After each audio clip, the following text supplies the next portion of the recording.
this week's episode, I chat with Ep.7, co-founder of Press, a leading brand in the health and wellness industry known for its innovative cold-pressed juices and most recently, its very exciting new plant-based products. Under Ed's leadership, Press has grown exponentially, establishing itself as a trusted brand in the UK and beyond. The company now boasts several retail outlets, a robust online presence, and partnerships with major retailers. Press's commitment to sustainability and innovation has earned its numerous accolades, including an award for its eco-friendly packaging and socially responsible business practices.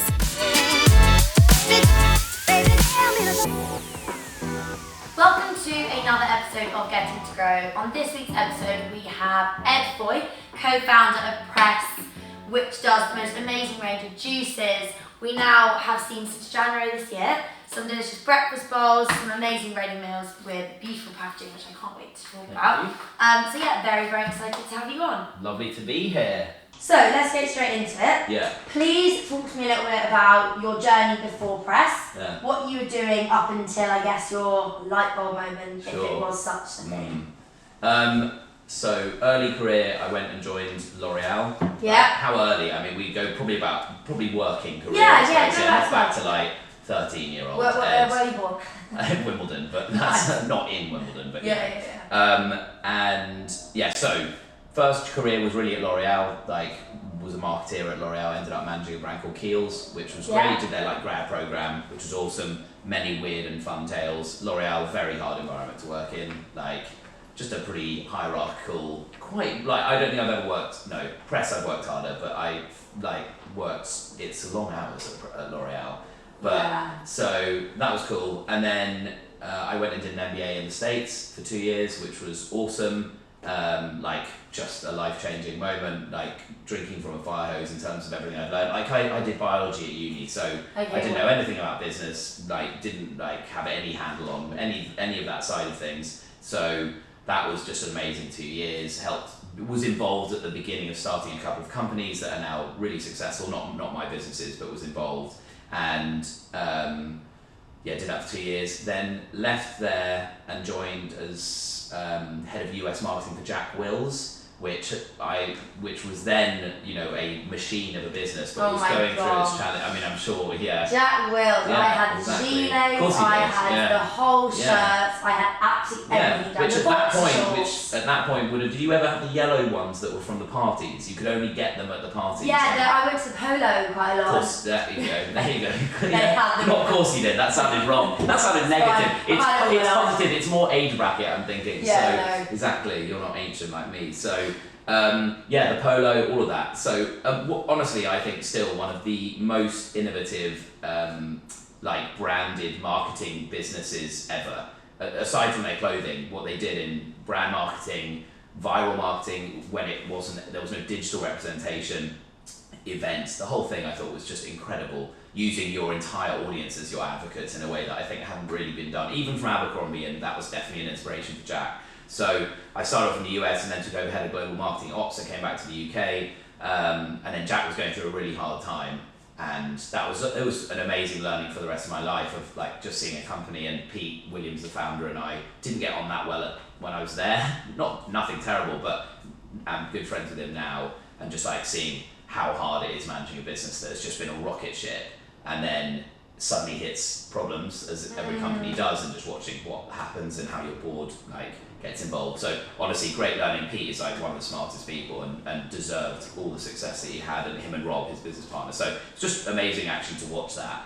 And then went back to America, lived in Nashville, Tennessee for a year, because I wanted to get my O1 visa, lived above a honky-tonk bar on Broadway, worked for a friend of mine's hospitality business, helped build this Soho House concept in an old derelict warehouse called Pinewood Social.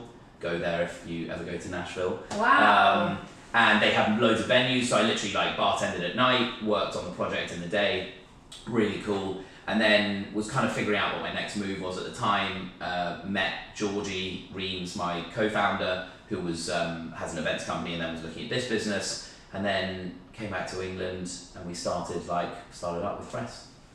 So it's a bit of a journey to My get gosh, there, but yeah, wow. a few things. Yeah, amazing. I mean, you such a massive role at Jack Wills, like phenomenal. Yeah, I mean, very much supported with a lot of other people, and because we were at the time, we were in, heavily into America with like, I think, I don't know how many, maybe it was 11 stores or something, maybe it's a bit less, 9 stores, and they were in the most awesome places like Nantucket, Martha's Vineyard, Southampton. So my first job, I was flying on a little hopper plane between these places, going and seeing the stores, and all the seasonaires who were they would rent these houses in Nantucket, which is just like an idyllic sort of very preppy beach town. Wow. Think Jaws back in the day, Yeah, like that sort of vibe.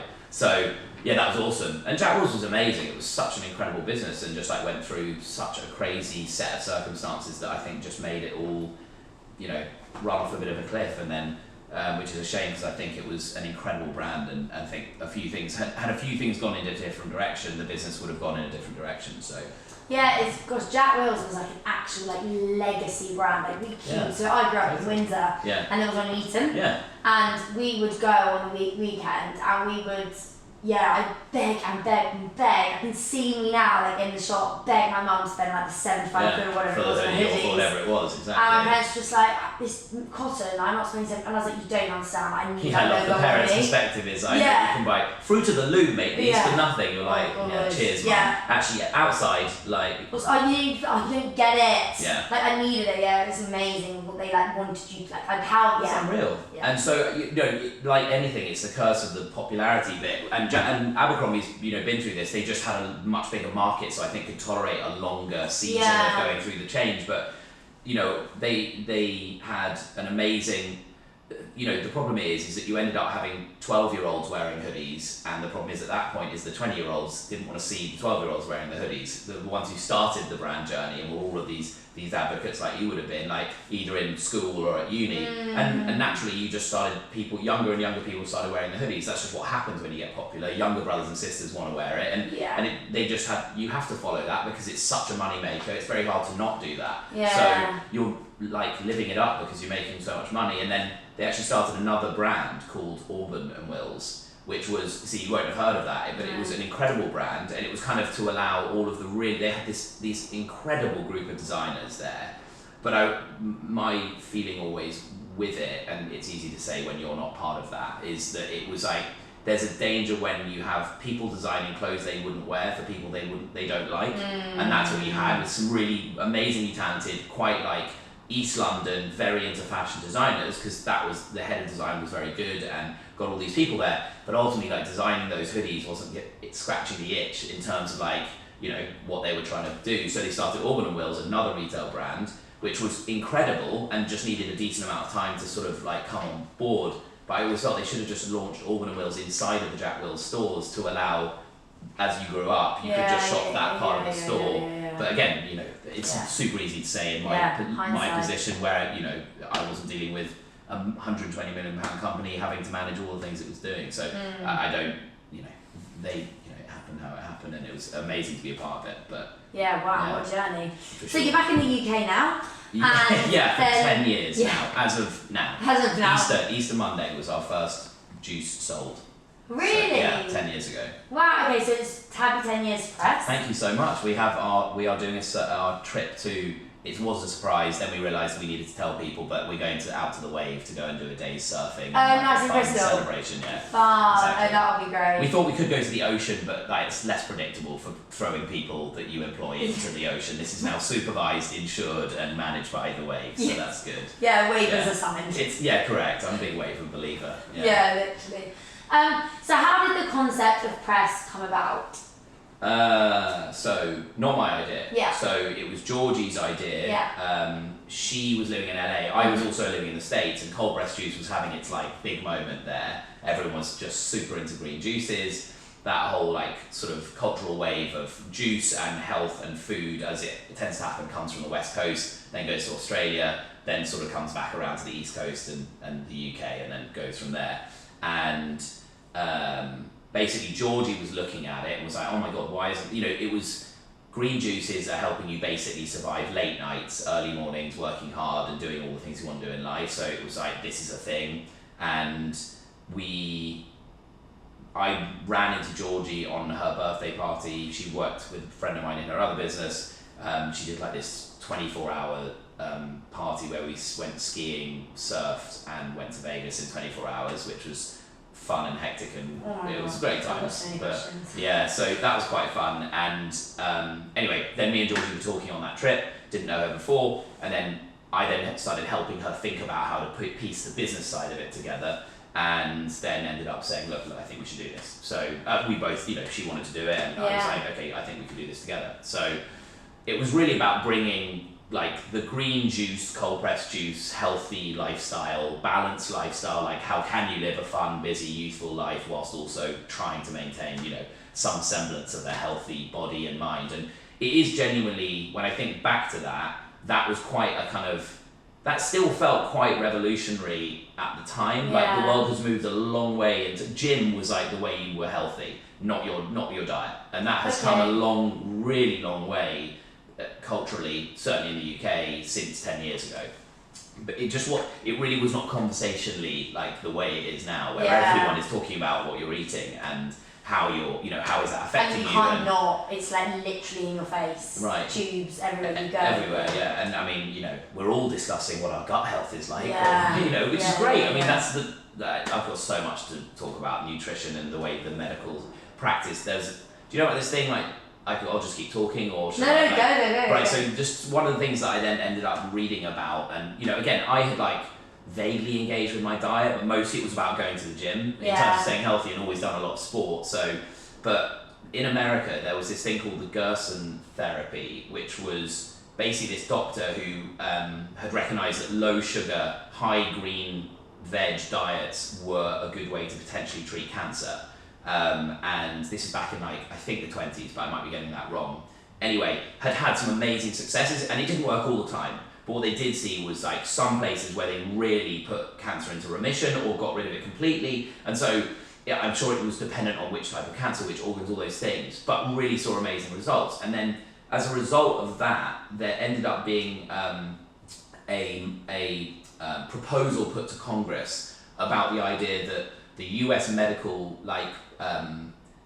practitioner program would start to include diet as a big part of it, as opposed to medicine, right?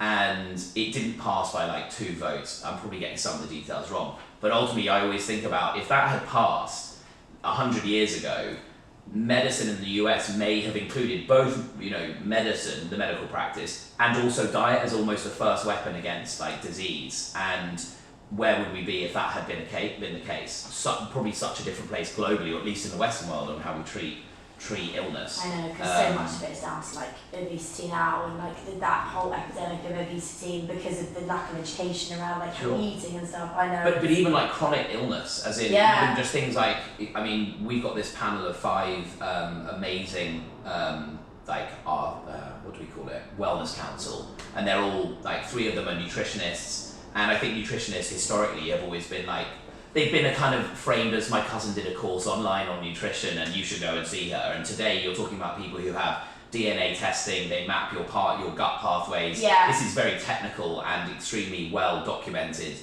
ways to cure diseases. And some of the things they have, between them, the stories they told me when we did interviews was, one of them cured someone who had extreme fibromyalgia, which is basically just constant muscle pain in their entire body all the time. In 6 months, they ended up running a marathon, and they had been unable basically to get out of bed on certain days. One of them had a patient who'd had psoriasis all over their body for more or less their entire life, and I've seen pictures of it. 3 months, gone, never returned. The things you can do with changing your diet, your gut, all of those things, and sometimes also with supplementation, sometimes possibly with something else, but the way the medical, and listen, doctors are heroes, but there is much more of a symptom curing approach to things like that, versus trying to figure out why is something going wrong. And it's we're in an awesome period of time where diet is starting to be at the forefront of that, and it'll be interesting to see how, to me, I think if you go back to a doctor 3 times for something that's not ultimately going to kill you but is extremely life debilitating, that it might be, hey, you should be going and seeing a nutritionist now and spend 3 months working with them to do it. And I think we're probably headed in that direction, which is freaking awesome. Definitely, and I think now in the generation of me and younger, we've grown up with it being, I've grown up with my mum and dad always exercising, and we've always had home cooked food, so it's like now it's like we all really care about it. Like I live with we got 2 girls, and we're always thinking about how we get our greens in and what we're doing differently and how we're moving our body. Like it's very much a part of my life, which I don't think it was. But like when my mum was younger, she didn't really. But then again, there wasn't the processed food when I was younger. There wasn't McDonald's, no shit called. There wasn't so it's a slightly different. There's a few things in the cogs that like make it work. But it's fascinating. We could go on about this. Because I'm so fascinated by it as well. Like it's awesome. It's a cool time to be living. Which is cool. Yeah. So tell me how the first bottle of juice. And this was the first product before your range extension. Right? We've only that's all the meals. Everything else we've done has only come really on board literally since January. Okay, so that's just now. So talk to me about the super ginger. Oh my gosh, great that I picked that up because that is me. Nice. Well done, that's good. Own it. Yeah, no. I like that you had to disclaim I'm a redhead because in case I didn't get the connection on ginger. No, just well done. Okay. For the camera, I'm red. She's a redhead. Just everyone. People totally know it's exactly. That's how you thought about it. Yeah. And my surname is Fox, and they're also red. There you go. Yeah, they do, but you need the end to be white. I do. That could be a thing. Oh my gosh, that'd be a bit much. So I think it'd be like quite cool. living, breathing my brand, like literally. Sure. Hey, that's how it gets done. That is how it gets done. Ask Stephen Bartlett. Yeah, I know. All perfect sense.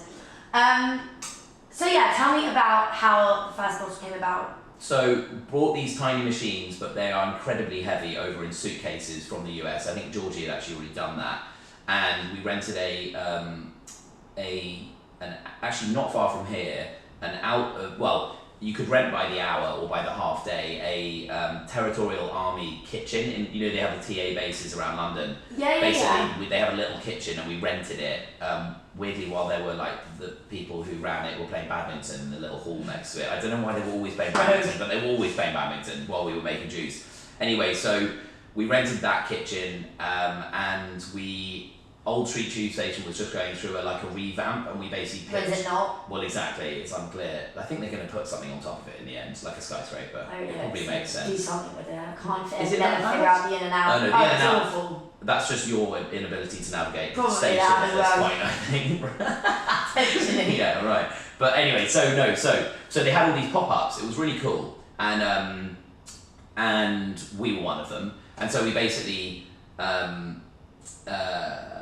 think Georgie or I came up with the idea about we needed something to make the merchandise, the little shop feel fun, so that Brits hate talking to strangers and hate being sold to, whereas America's just a much more fun place for that, which is those differences are just amazing actually. And so we basically got a vintage cast iron bathtub with those claw feet, put it on wheels, and then we put in a platform in it, and then we have ice on top, and then have all the juice. So we're making a little juice in the thing while the people are playing badminton, and then we'd cart that up to Old Street, unload it all, and then have ice, which obviously melts and that and then on a very and then we'd lay it all out, because my big thing was in America, when you go to a gas station, petrol station, they just do such a great job of making you want a drink, because they put everything on ice, a bed of ice. So it's always cans of Coke, and they're just oh my God, look how, I need a drink. Yeah. And I was actually, in order to try and convey that this thing's quite a precious object, that it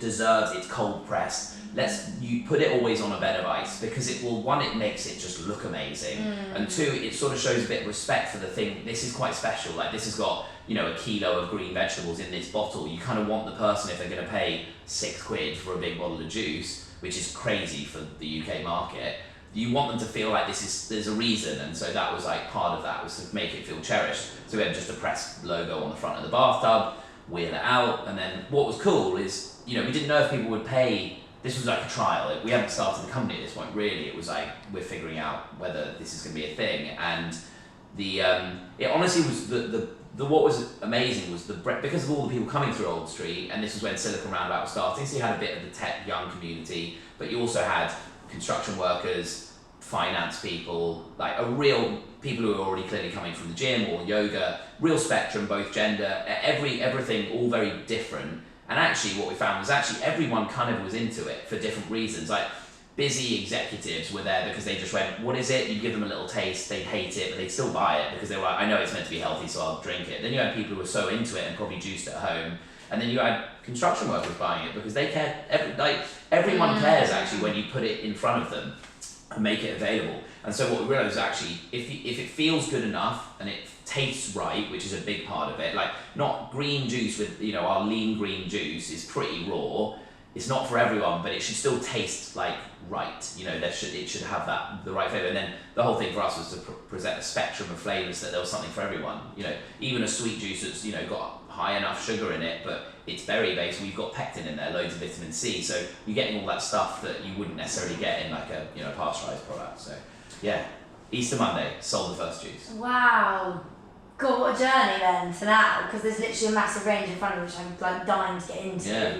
And I'm not sure what the difference is between juice and cold pressed juice. So talk to me about what does that mean? Okay. I'm literally thinking of this big cold machine pressing juice. That is, you're broadly there. I mean, literally that. So what the aim of it really is, and for me it was always flavour before health, because I think if it doesn't taste amazing, people tend to not want to do it, to drink it or eat it again. So, and this was from when we were in the States, and we learned this craft off of this guy called David, who founded the Hollywood Juice Bar, which has been there literally since the 1970s, and he found it hilarious that basically he'd been doing this since the 70s, and a total spiritual yoga guy who had obviously been quite hippie direction, and then suddenly the whole world was opening these commercial, very polished juice bars all over LA. So we learned a lot from him. But basically, what you do is you take your fruit and veg. So what happens with normal juice? One, pasteurization, right? So normal orange juice, if you're talking Tropicana level orange juice, some of that's actually been made into powder and then they put water back into powder. Okay. So that's the kind of right. It's called add backs, but essentially that's the least good, and then that's pasteurized, so boiled basically. So you get nothing out of it really. Maybe some vitamin C, which can be quite stable, and then you've got kind of everything in between. But as soon as you pasteurize anything with heat, you kill a lot of the natural value to your body, whether that's enzymatic or whether it's vitamins essentially. And then you also end up with flavors that are very flat, they don't taste good, and the textures aren't great. But it's doable that you can make it taste delicious. So cold pressed juice, basically you chill everything down to 4 degrees or less, all the fruit and veg, so that it's cold when you juice it. Then you don't you then crush everything. So rather than most things are like a blender, you spin it around about 300 miles an hour, that creates a lot of heat, a lot of friction, and what you do by even just physically agitating it is start to break down enzymes that you'd normally digest, or even positive bacteria, but also vitamins, and you denature all of those things, and you can end up with something that just essentially is just less nutritionally valued. It's not none, the best thing you can ever do is do pressing at home. It just takes a lot of time, it makes a lot of mess, but my parents' curtains are still a testament to the mess of the original thing. Well, they might have paid them a bad light, they probably have new curtains now, it's 10 years, but so anyway, so you cool everything down, you squish everything, the juice comes out, everything has to stay cold all the way through the process, nothing gets agitated, then you blend all the juices together, then you put it in a bottle, seal the bottle, that's cold pressed juice. And the idea is very natural. Correct, yeah. Certainly nothing ever added. It's not, correct. And that's the idea. It's just the idea. And again, in the end, for me, it's always been flavour. If you have our ginger juices, what have you got there? Easy Green, yeah. Dairy Sweet Green. Sweet Green, there you go. Used to be called Easy Green. So yeah, I think you're not going to hate this. I don't think. I think there you go. Smells delicious. Sure. Smells like cucumber. It's got a bunch of things in it. That's really lovely. Right? Yeah, that's delicious. That's good. Well, there you go. Oh yeah, cucumber juice, delish. Yeah. What have you got in there? Kale, spinach. Kale, spinach. Oh gosh. What? Romaine? No. What's a frittata? Oh, it's a type of lettuce actually. What? Celery, cucumber, apple, and lemon. There you go. And half a kilo of fruit and veg. In there. Yeah, that's quite phenomenal. It is, and the thing is that gets thrown around a lot, and people are a bit there's a very funny US comedian who did a thing for the American company Press Juicery. It's now called Press, but where they were it's called Shit Juices Say, and it's worth a watch. It's very funny. Just get it on YouTube. It's fucking funny. It's basically it's the thing when people are I'm juicing, I'm cleansing. It's all the rubbish and the things that they say. We'll add a link. It's very good. So yeah, one of the things that she's saying is at the beginning of the video, she's saying it's got half a kilo of fruit and veg in it, and then by the end she's saying it's got 15 kilos of fruit and veg, because that number, and people are love to talk about. Fine. Yeah. No, I mean it's a good stat to have on. I think you need it's protein call out nowadays. You need something that catches people. Totally. So yeah, and back in the day when we used to make this, so we used to operate on like 24-hour basis. We made everything ourselves. Like then I was scootering things to people's houses to deliver boxes of juice. Like back when we had a railway arch. Like, and one day I went in hungover on Sunday, and kale is particularly ghastly. I don't say that very often. And grinding like for 4 hours to produce the amount of kale we needed to then, we had these spreadsheets that were then everything mixed together. This is how much we mixed manually, then we manually filling and pouring and doing all that. And then, so having done that for 4 hours, and I was quite hungover and had been given by George, who's been with us for 10 years, it's his 10-year anniversary this year, I then knocked over all of the kale that I'd spent 4 hours juicing, and like a tidal wave of kale. You just can't believe how much, like this much kale juice, just where that is just like that is every surface just covered. Oh, that's really green. Oh, it's so green. And then you're like, well, that's going to have to be cleaned up. And I've used most of the kale we've got. And if I don't have the kale, we can't make all the green juices, which are the ones we sell the most of. And like, even if I do, it's another 4 hours to make the same kale again. And just, I was banned from that point from like really being involved in the process. It's better to have it away. Okay, yeah. Oh my gosh, that's hilarious. Yeah, it was horrifying. So at this point you're like doing a lot of it yourself versus yeah, sorry, I've skipped steps. No.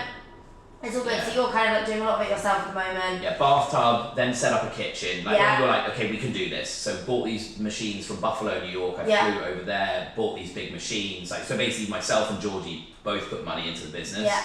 And we're like, right, we're gonna open a shop and we're gonna have a kitchen, and the plan was always like, we won't make in like the basement of a shop, because as soon as we have another shop, we'll not be able to, it'll become very messy. So the original model was to have a hub kitchen and then start to open more stores and then distribute from there. Okay, so that was so we opened one and then we got so that was how we started. So and was your idea to set up to sell into retail? Was that kind of our original was retail itself. So we had 6 juice bars at one point at the peak of Press, because in America that had been the model. Yeah. They made themselves and they sold themselves. So Press Juicery on the West Coast, and then on the East Coast it was Juice Press. Fine. And they were both like, we were actually comforted that it had worked in New York and like kind of that coast because it's cold half the year, right? So, and actually still people were into it. So that was our original model, and so yeah.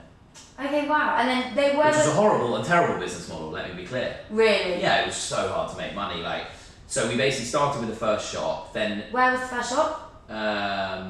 First shop was on, in Soho, right where the Devonshires just opened, that new pub that everyone loves. Yeah. Next to Whole Foods. Right next to Whole Foods. It's the little cut through street. Is it Sherwood Street? It's the one that's got like cricket on it. And the theatre on the corner. I mean, I'm really correct, exactly that. I really should remember that. I know what you mean. It's been a week. Anyway, so we opened there in a little shop, which was a terrible location, which I think Georgie, my founder, had always said. I was like, it's all we can afford, which is one of the real lessons for me on starting a business is sometimes you don't have enough money to do it where it needs to, particularly in retail, but in other things. And if you don't, you just may have a great idea that's good enough, that has all the right ingredients, your team, your founding team is good enough, but you don't win because you didn't do the first bit right. You never put yourself in a position to win. Like, we had no footfall coming past the store. We were on a really shitty street with a tiny pavement that was basically just taxis lined up beeping and shouting a lot at each other. And it just wasn't a good place to be. And it's always that thing, we looked at all these places in Soho that were like corner site where you just by virtue of being there will at least get the chance to have enough customers and enough people walking by to like, to get them in and see if they'll come back. And for us it was, I think definitely like my fault, I think in lots of ways, is to not have but we didn't have the money. So, you have to do a deposit, you've got to fit out the store, by the time you're there, you're now talking hundreds of thousands of pounds. And this is for a tiny shop. So I think something that's really important is to assess, if we could do this really well, where would we do it? And then in a funny way is, okay, wait until you can do it really well, because usually the time, there's not very few ideas have to happen now, right? Facebook wasn't the first social media platform, plenty of examples of that. But I hate that actually. We probably should have waited, both worked, saved more money, or tried to go and get some friends and family money to just do it right, because I think we would have totally changed the trajectory of how we ended up doing it, which was incredibly Blue Peter it all together and just trying to make it work. Yeah.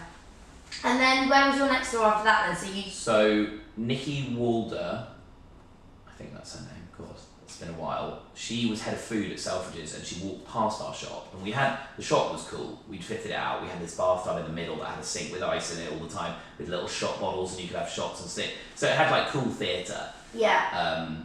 And some bottles of juice in the fridges. Not enough. Yeah. Not enough to make them look full, but too many to always have wastage. Yes, of course. So it was a great combo. And anyway, she basically emailed us and said, look, we're doing a meeting tomorrow at the end of the day we think we want a juice concept in the food hall. Sorry, it's short notice. Is there any way you could pull something together? So we stayed up all night. I did my MBA, put a presentation together, nerdy stuff, and we did an 80-page presentation with square footage, productivity, just this whole anyway, they were the next day were did you already have this? And I was no, this is an all-nighter, and they were wow, you need to come in, and then we managed to convince them that we were a good fit for them, and so actually that was just an amazing opportunity. So what's cool about that is, with the model at Selfridges is it's a concession, so you're not paying rent, you pay basically a percent of your revenue, which means that you're not paying a lot up front. In fact, you're only paying for bits and pieces up front to fit the counter out or whatever. Yeah. So that was just a boon for us, because suddenly we had this venue where we could get loads of volume. Yeah. And so that really did do lots of volume, and it suddenly kind of made the wheel turn a bit faster, and made production a bit more consistent. And I mean, there's some weird and crazy stories, they had an ice machine in the basement. We used to bring up, I think, 1.5 tons of ice a day to put on our counter, because I was obsessed with having everything sit on ice. And it was in this dark, the underside of Selfridges is an amazing place. Yeah, it's a warren of it's amazing. And there's an ice machine, and basically I was shoveling ice with this huge thing into this big wheelie bin, and the lid came down, and on the lid was a latch that you could lock. And it was basically a metal spear about that long. And I just happened to be going in for another plunge of ice, and it literally went straight into my eye. And luckily it fished out my contact lens. That's how close it got to the eyeball, but it was a bit too wide for it to get fully in. So it basically cut the top and the bottom of my eye. And I just kind of was not knocked out, but completely dazed. And 2 chefs found me on the floor, mid-morning, bleeding from the eye and needing to get the ice upstairs so that we can open before the song plays in the Selfridges food hall. There are so many horror moments from the journey of doing this company. They're all great. Yeah. / at the time I was nearly at the edge of the breaking as a human. Oh my God. Many times, but it's actually been the making of me as a person, truly. I think you do it life sometimes have to be, I think if you never get truly broken, you can live your life in kind of 5 or 6 territory, because you never quite know what it feels like to be so dark. And I really mean it. It was just so exhausting and tiring, and when you no certainty at the end that there'll be success at the end anyway, so it might have all been a bit of a waste. And so that is just that weighs quite heavy when you're of course. And also when you've got your money in the business and things like that. And then you're thinking, God, all these people I went to business school with, one of them's already worth $1 billion, having started this amazing e-com retail business with clothes, and I really should have done that instead.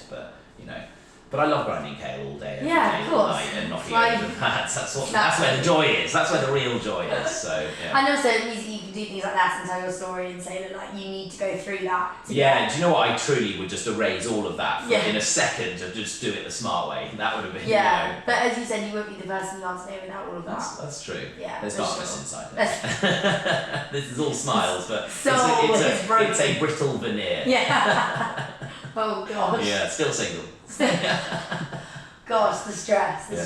Anyway. So after Selfridges, you got your partner, you've opened some stores. Yeah. How did you then, do the next transition? Because you've got such an amazing partnership now with Soho House. I was just saying before we started the podcast. Yeah. I'm very lucky to be over there. I love it. I spend a lot of time there. I see your stuff everywhere, and it is in the ice. Yeah. They do. Was that you? You said it should always be put on Okay, ice. good. Now Soho House don't always listen, to be fair, but every time I've seen it, I have seen it. Good.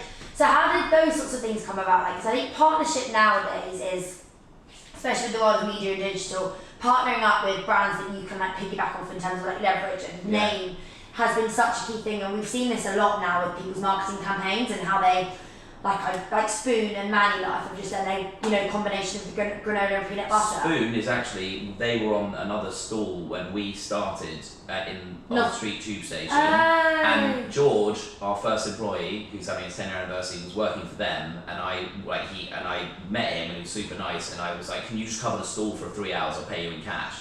That's how we met, because he was working for Spoon. How funny! Yeah. I started at Spoon before going. Oh, there you go. But their partnership they've done, it's really nice. People that know Manny Life that might not know Spoon, people that know Spoon. So how do you, I guess nowadays with your partnerships, how does that all come together? How did Soho House come about, and how do you get those? And is out of home layman's terms for people that don't know, out of home is everything that's not sold. Everything that is not sold in retail technically is kind of how I would put it in out of home. But is that where a lot of your business is? And how you put a lot, is that where you put a lot of sales focus as well? Yeah, so our business, we work with about 700 retailers now in the UK. Like the partnership stuff, Soho House has been great, amazing, and that took us to America and into Europe, which has been awesome. That was before COVID, and then obviously that was its whole fun adventure that everyone, who's been around for the last while has been on. I think the Soho House one was genuinely a bit of a tender process, and going in and speaking to them, and they were looking for a partner for juice, and that happened. It's nice. I think we've built what I think a cool looking brand. I think that really matters. It does. We always looked at when we first started. We have an amazing fashion designer who ended up coming into the business actually because we wanted someone who wasn't from our industry to be involved in how our brand looks. That's probably been the last iteration of the way things look. But we always went counter to what everyone else was doing. I don't know whether it was deliberate, but our first bottles had nothing on the front. It was meant to be all about, we used to say that it's what's on the inside that counts. That was a sort of concept, so that all we had was press and maybe the flavour, but nothing else, because at the time everyone was going down the route of having quite busy bottles, and actually really it swung back that way again. So anyway, I'm really not answering the question. No. So partnerships and getting bigger was, we ended up, we were all retail, and then I was like, we've got to start selling to other businesses to just get more business. We just can't do enough through what we have. And so we hired a great girl called Harriet, and broadly ended up just saying, look, just go and, a bit like what you, I'm sure, would have done, similar job, which is tell me what to do, I'll see you in a month. Harriet's been incredible at that and is still with the business and crushing everything that she touches. So I think basically starting to learn the craft of selling to retailers, restaurants, gyms, the whole lot, and we ended up kind of going on that journey, which was just figuring out how to do that. And today we have a more structured sales team, we have more capability, but we actually still don't have a national chain supermarket, which I would have given my right arm for one of those back, as soon as we could have done that.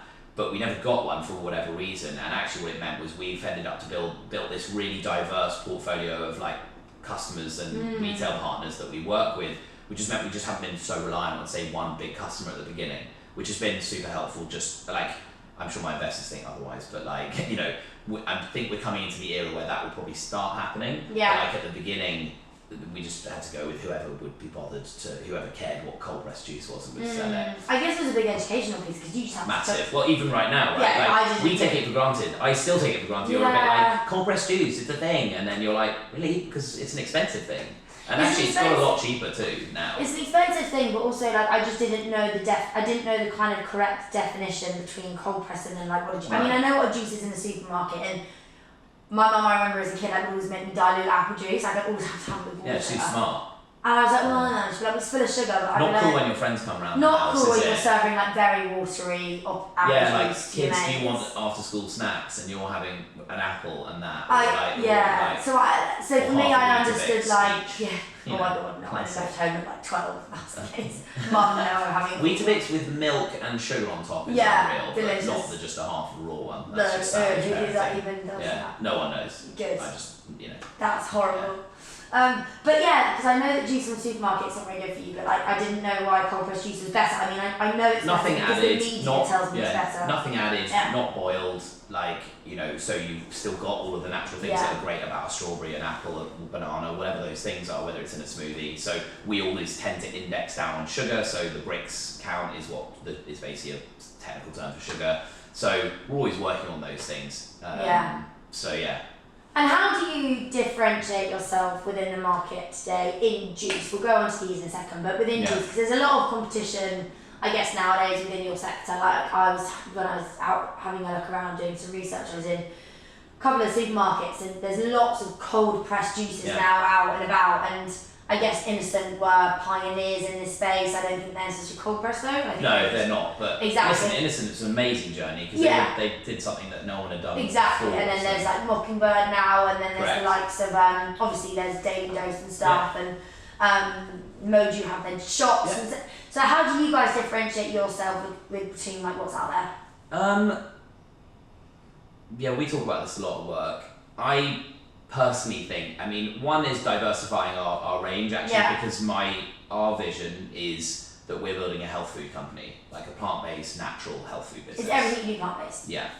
Not really, we didn't start with that vision, but it certainly seems to be both from a, this plant diversity thing that the Zoe whole, data and science behind is 30 plants a week, that includes any kind of plant, a herb or coffee or whatever, is that is how to essentially try and, form a good gut biome. So I think there's that side. I think absolutely, broadly we should all be eating no more than say, our diet needs to be up in the kind of 85% plants.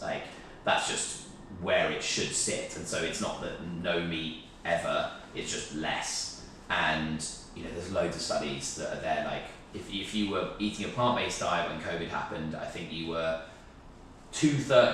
essentially more than 50% unlikely to get a bad reaction to COVID. And they've done, and that's adjusted for weight, it's adjusted for all the factors, age. So basically, if you were plant-based, just for the fact your diet was there, your immune system was essentially just at a better place and more likely to fend off this COVID or take that as a proxy for anything else. So so there's the health side of it, and we tend to talk about the health side of it because that is what we want for our customers. It's absolutely what we always. I miss retail. I miss being behind a counter and talking to customers. So it's awesome when you saw them come in on a Monday and you were like, right, cut coffee out, have 2 green juices a day, and come back on Friday.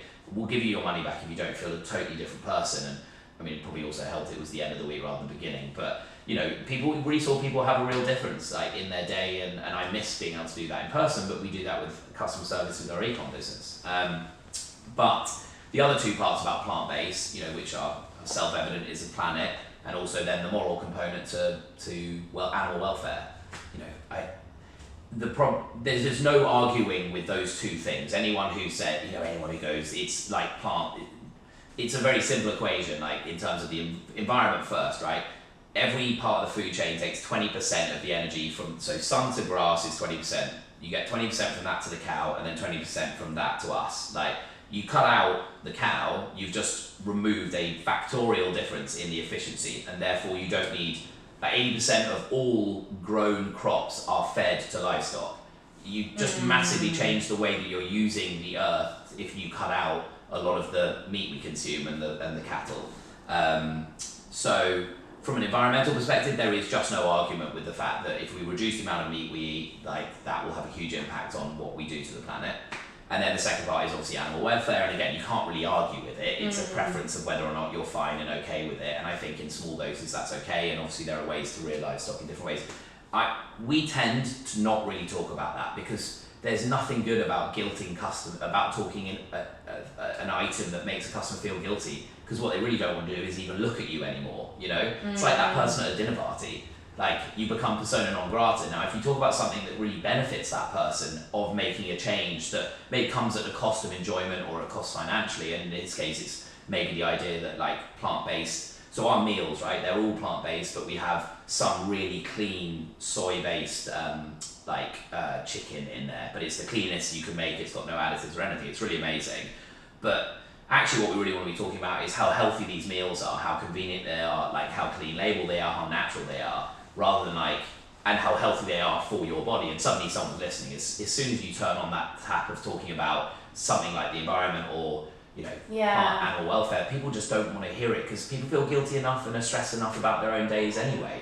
So it's just not a strong way to sell product nor to convert people to the things that you want them to do. You have to give them a reason that benefits them. It's just the way people are. So we're plant-based. Weirdly, it has become a bit of a mission for us, but it's not something we present first. Health is what we present first, like how this can benefit you. So I can't remember even what the beginning of that was. And again, I know you talk a lot. This is also the default set. It's set. It's too much. No, certainly not. It's too much. How does Press engage with its community? I know you also have a really, really big DC business, which lots of brands, like we really struggled to do at Coconut Collaborative because people didn't want to buy bulk yogurt. It didn't kind of really work for us. But I can see how like juice cleansers and things like this would be really, really interesting. So how do you use your customers to kind of give you the feedback and get that kind of like really lovely chain that we just could never do because we never have that touch point? I think so because we do these programs, that is the difference, right? It's that we're trying to create something that you can that we solve a problem for you, which is if you want to do a 3-day juice cleanse, that's awesome, and I think those have their place. Like they can really make you feel so much better. I've never done one. I'd be so keen to try. Oh, definitely try one, and then we should get you to like give us a little, come in and tell us how you found it. The other one is actually to come and do one of our food plans where that's more normal and you can do that a bit more sustainably. So if you do like 5 days in a week, we just solve a problem which is from breakfast till bed, healthy eating, snacks like breakfast bowls, proper lunch, high protein soups like chocolate covered almonds, delicious. Yeah, unreal. Dark chocolate covered almonds, obviously. No milk. Anyway, so you should try those things. But yeah, the truth is we're trying to solve problems for customers. So like that's what we've always tried, rather than like just sell the same product again online. And we do have lots of customers who just have subscriptions and they want green juice at home. But in terms of engaging with the customer base, so we have a group called, we have a customer service team, which is always like one of those things that's like, well, maybe they could email and we'll have less people, but people like care about this stuff, and when they want to pick up a phone, which is a surprising amount of people, and ask what's the right program for them, or ask specific things about the product, they want to know, and it's great to have some people on our side who will answer that phone and have nice conversations with them. Service is so key though, like it's the Zappos shoe thing. It's like it makes everything.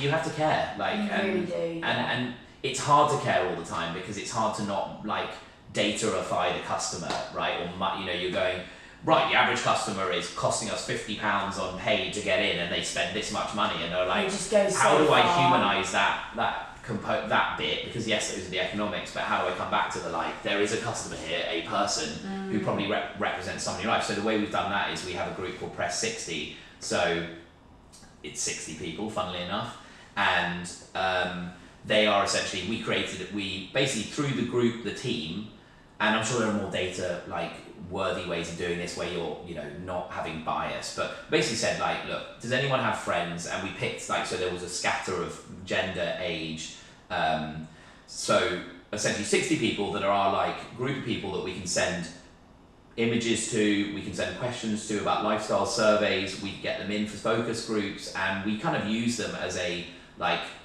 sort of sounding board for stuff we do. And I think over time, probably yes, there's some level of bias because they already know the brand. But the truth is, I think when it comes to making decisions as a business, yes, we have the data from ecom, then we have our own kind of concepts of what humans are like. And if you're a good marketeer or you're just a good understand people, you can get quite a long way down that track. And often I think what they're for is kind of getting nearer the end. They're either at the very beginning, which is to go, what's a priority for you when it comes to food and ready meals? Is it protein? Is it low calories? Is it clean label, right? And that starts you off because you're okay, those are the things that we want to now kind of make sure that we're anchored in. And then at the end, it's more do you like the blue or the green? Or do you like, these recipes or these recipes? But broadly in the middle, that's kind of your job as a business, is to do a good job of making good things or selling good stuff. But it's awesome, and focus groups are always the most incredible outcomes. You can't believe it. And when it comes to food, people get really emotional. They're you, as you said, you're very passionate about food, and Food is quite emotive though, like when you're in so a good emotive. mood and I know. you want something that, I'll treat myself, and if you're being healthy, well, even that moment where you're being healthy, like at the moment I've got a hugely sweet tooth, and weirdly it's kind of going away at the moment, and I think it's because I am trying suddenly to just commit to being a bit overall healthy. It's 41, the body's starting to decay.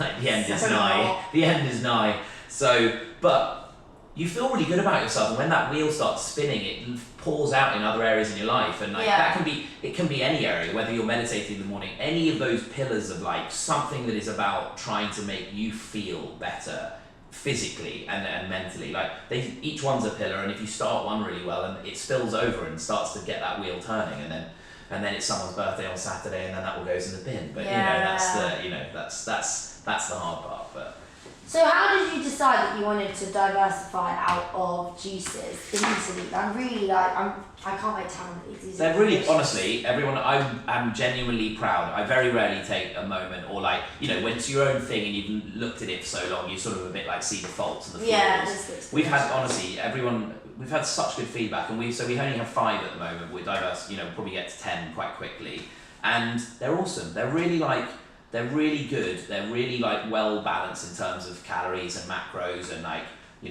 aimed. Do you know what I love as well? I can understand every single ingredient. That's the clean label concept. There's not one thing on here that I probably wouldn't have in my fridge or cupboard, other than maybe pea protein. Right, and then that's just unrefined pea protein. Exactly, it's just but I wouldn't say buy pea protein as a totally. thing, so. Yeah.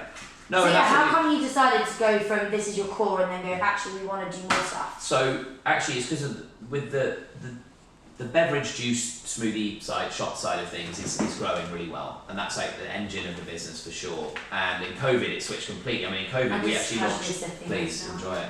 In COVID we launched an entire online supermarket for our customers, because they were everyone was scared to go to the shops. Yeah. So that was a weird time, and we ended up selling booze actually, just because we honestly were customers were just needing everything. We just had a warehouse and we had a team, and we were God, we've got no shops to sell out of, we'll do this. Anyway, it's a long time ago. So we did it because we recognised that whilst juice cleansing is a thing for some people and it's cool, you can only do it a few times a year, at most. Some people will never do a juice cleanse, but we have people who serially juice cleanse and they always feel so good from doing it, but it's not for everyone. And so we were looking at online, and actually the requests we were getting from customers was can I do more? Are there more things that I can do with you other than this? Because they sort of built trust. And so we looked at it and said, well, how could we build a full menu of items where we could take you through your full day, your busy day, in a healthy way on the days you want to be healthy. So whether it's 3 days a week or just 1 day a week, how can we do that? So we went away and developed breakfast bowls for breakfast. So we have the smoothies, and we have a high protein soup range. We obviously needed meals, so we went and found this amazing technology that no one has in the UK yet, and we have found it's amazing.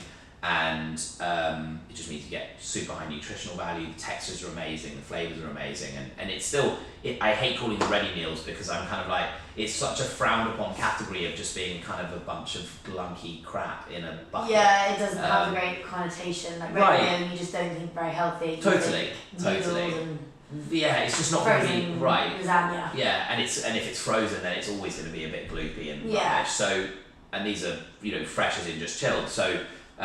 We honestly, I'm just from a business perspective, my view was we want to be more things to more people, and if we can do that online in a way that means it gets delivered to you, because I think there are lots of companies that do ready meal delivery or fresh meal delivery. The problem is it's very hard to scale as a business, and so for me, solving that problem is what's been the hard part. Yeah. Which I think we've now got to. We're just at the beginning of January. We're only 3 months in, and it's starting to go well, which is nice. I guess with the health and wellness industry of the 21st century, it's super it's ever changing, and people are very trend driven with it. They can hop on a trend very quickly, and then this comes out, and so actually you guys are constantly going to need to innovate and diversify and do loads of stuff anyway. You can't necessarily just stay in your lane. You are going to need to change. I remember when technology came on the internet, people that would just, oh no, it's not for me, they've all failed. You have to change with the times, or you will just die. I think for us, one of the things though is we're trying, and I think this is where food in general is going, is what we had at the very beginning of health. I had this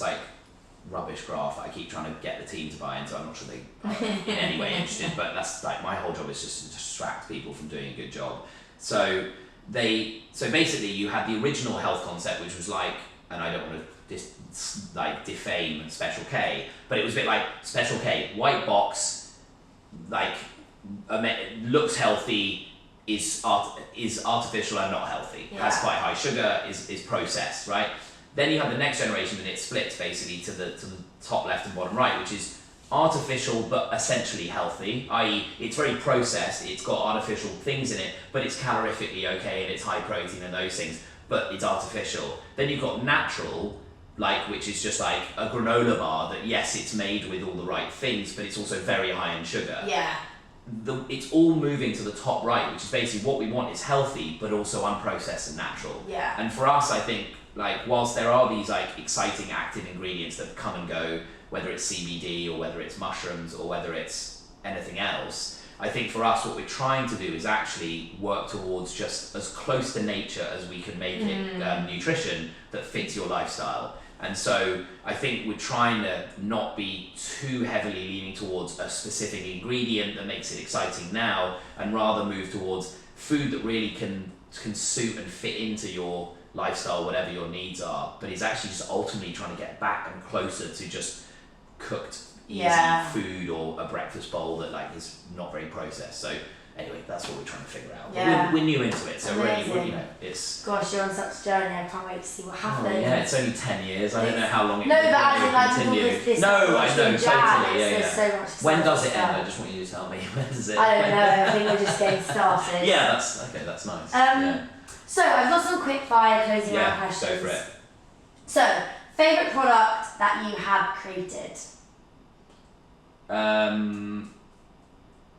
Our lean green juice is just awesome because it has literally nothing in except veg, so that is just gluggable every day, very enjoyable. And then honestly our meals, I think our meals look and feel, it's one of the few things. The packaging's lovely as well. Thank you. I mean, not much, certainly nothing to do with me really, but I'm really proud of those products. Yeah. I'm amazed that we made something with no real expertise in the category and feel like we got somewhere that hasn't been done before in the technology and how it works. And yes, I'm very proud. And that is the last 3 months of last year, the team were almost at breaking point, I would suggest. So we were launching 5 new categories on a new website, all had to happen in time to switch on Boxing Day. And it's one of the few times where I was I don't regret pushing everyone that hard, because it's meant this year has been kind of actually weirdly quite chill and everyone's just actually getting to do their normal job, which is either selling or doing it. But it was so much extra on top of trying to keep the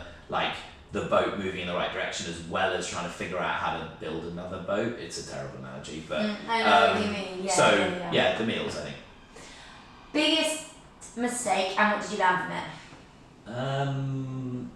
Biggest mistake was, I've got a people one, I think, and I've got a business model one was I think opening that shop on the wrong street. Fundamentally not identifying the single most important thing, no matter what you're selling in retail, is are there enough people walking in front of your store? Particularly in something that's meant to be a kind of grab and go, I'll walk in and grab it and go on with my day. Pret do a very good job of that. I think Pret is uniquely placed and very hard to compete with in that convenience space in the UK. So that definitely. And then people one, I did a very bad job of letting someone go once, where I completely miscalculated, even did it in the office, did it with an HR person present, and I probably should have, I wanted to make it official and do it in the right way and the right process. And I think I actually could have gone and had a conversation away from everyone, but I think they probably would have understood rather than feeling like it just felt wrong. And I regret that hugely. It was just such an error. I think I was trying to make it professional and official and try and be what a CEO is meant to be. Actually, the truth, I should have done what I'd always done, which was just go and have a conversation and be human to human. So I regret that, because I think it caused a lot of upset, and we got beyond it. Even subsequently, we're now in contact and it's fine. But it's one of those things that I actually really regret. Human factor of things as well.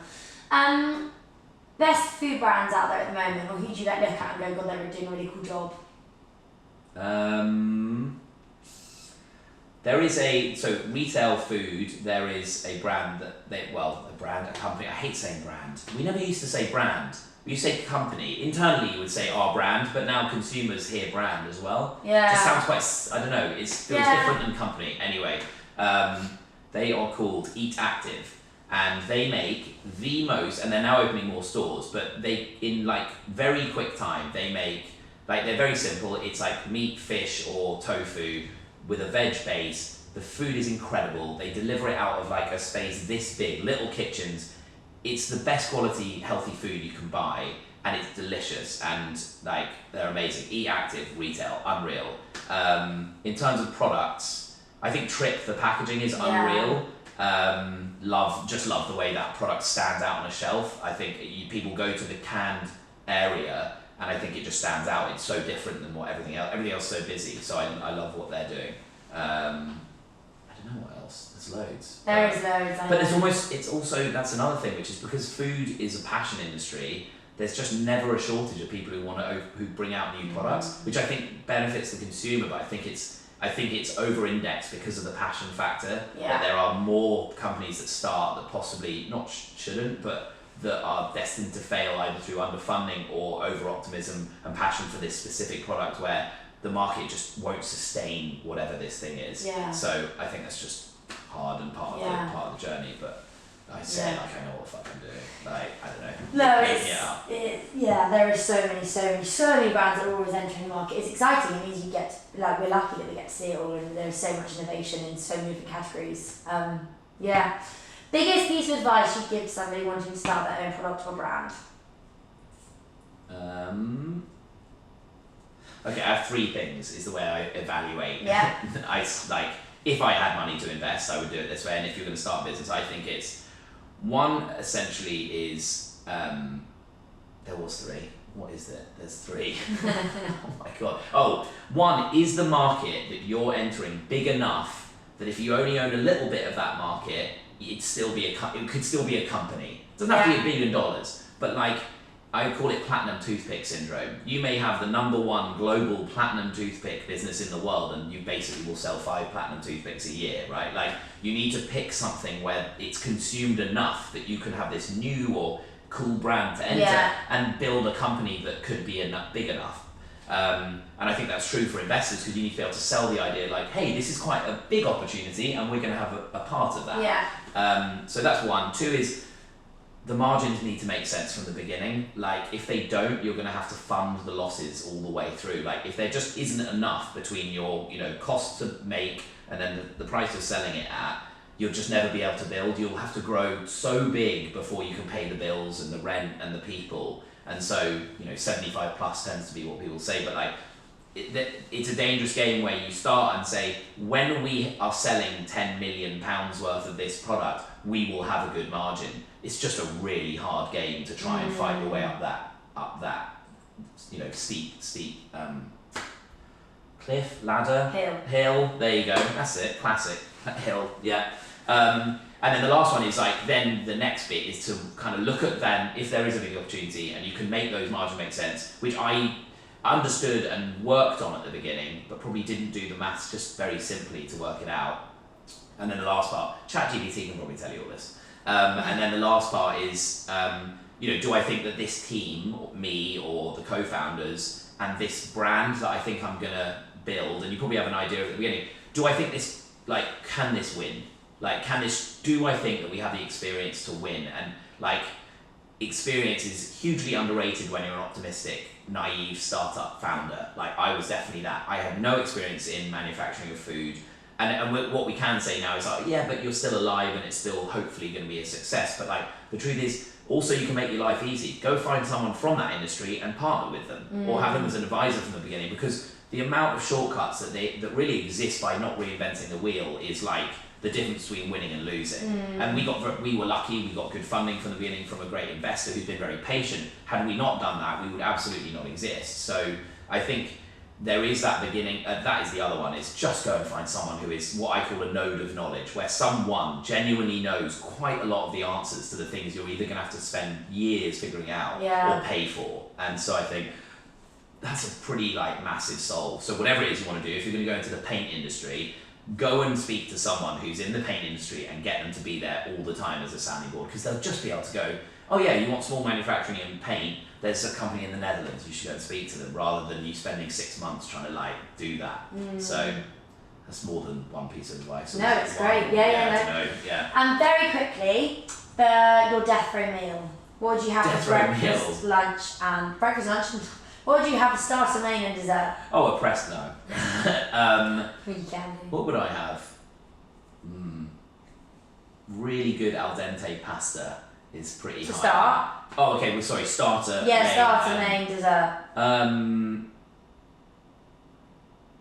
Starter of like a really like simple, like just like olive oil, little bit of chili, parmesan on some like lovely al dente. Oh, what's the one that's a bow tie? Frizzelli. Yeah. I don't know why bow ties. Celebratory. Yeah. Unclear. That to start. That's a weird starter, but anyway. Mains is. Oh, it can be anything, right? Yeah, we're not even talking in one restaurant, are we? Not so really. anything, something really spicy, Asian noodle based, because Yeah. I'm just like obsessed. I travel in my bag over there is 2 types of Tabasco sauce, which I have at all times. The very spicy one and the normal one. And then for dessert, chocolate fondant with some vanilla ice cream on it. Yeah. Hard to beat. Honestly, the one in that Marks and Spencer's advert where they just cut it in half. It's incredible. That would work. Or like something sour apple with vanilla ice cream. That would work too. Or Eton mess. Yeah, that's good as well. Yeah. Thank you so much for coming on It's been a Guessing pleasure. Secret. Thank It's you been for so having me. good. Yeah, amazing. Gosh, I've learned so much about you, the industry, but the press juices and everything. So thank you very much. Thank you very much. High fives. High five. There you go.